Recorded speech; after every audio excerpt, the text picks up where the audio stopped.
Shalom, saudara yang terkasih di dalam nama Yesus Kristus.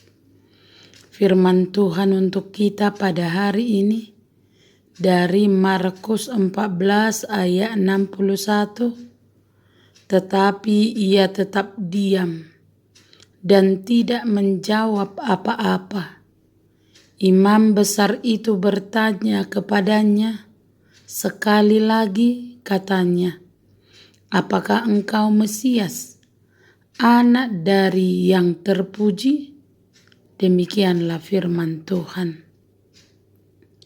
Bagi orang Yahudi, Bait Allah adalah tempat di mana Allah bersemayam. Oleh sebab itu, Bait Allah adalah tempat yang sangat sakral dan juga sebagai pusat ibadah orang Yahudi. Sehingga siapapun yang mau menghancurkan Bait Allah, konsekuensinya adalah hukum mati. Hal lainnya lagi yang memberatkan Yesus adalah ucapan Yesus yang akhirnya membuat imam kepala mengoyakkan pakaiannya. Mengapa ia melakukan tindakan yang mengisyaratkan perkabungan itu? Karena jawaban Yesus yang mengakui bahwa dirinya adalah Mesias, bahkan putra dari yang terpuji. Ini dianggap sebagai tindakan menghujat Allah. Mengapa mereka tidak mampu melihat kebenaran ucapan Yesus? Karena hati dan akal sehat mereka telah dibutakan oleh kebencian. Maka imam besar bangkit berdiri di tengah-tengah sidang dan Yesus ditanya, "Apakah engkau anak dari yang terpuji, yaitu Allah?" Seperti yang menjadi biasanya ketika orang Yahudi menyebut nama Allah, orang Yahudi biasanya menambahkan di belakang nama itu perkataan yang terpuji ketika mengacu kepada Allah, agar mereka tidak bersalah karena menyebut nama Allah dengan sia-sia. Matius menjelaskan bahwa imam besar menempatkan Yesus di bawah sumpah yang menjadikan Yesus berkewajiban untuk menjawab. Tidak ada jalan lain kecuali memberikan kesaksian yang akan dipakai untuk berbalik menuduh dirinya.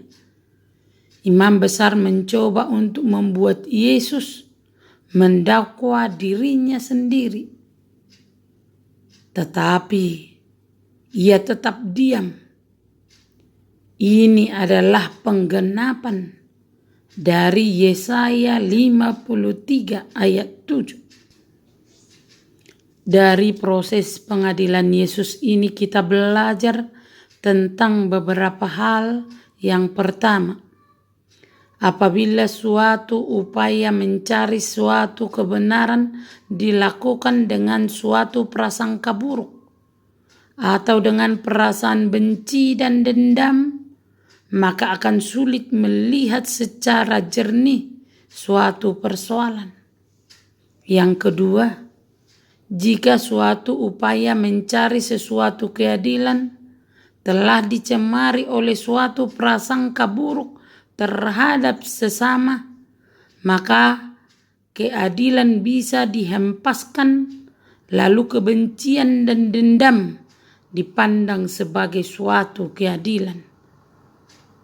Siapapun kita, jangan pernah memutarbalikkan peraturan atau hukum untuk menjatuhkan orang lain atau bagi kepentingan dan keuntungan diri sendiri. Meskipun untuk itu ada hal yang harus kita korbankan, karena untuk itulah kita dipanggil. Hiduplah di dalam kebenaran dengan menjadi pelaku kebenaran sejati. Amin. Terimalah berkat Tuhan.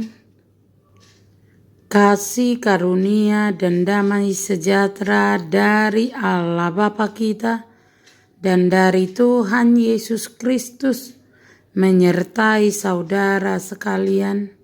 Amin. Selamat beraktivitas. Salam sehat selalu.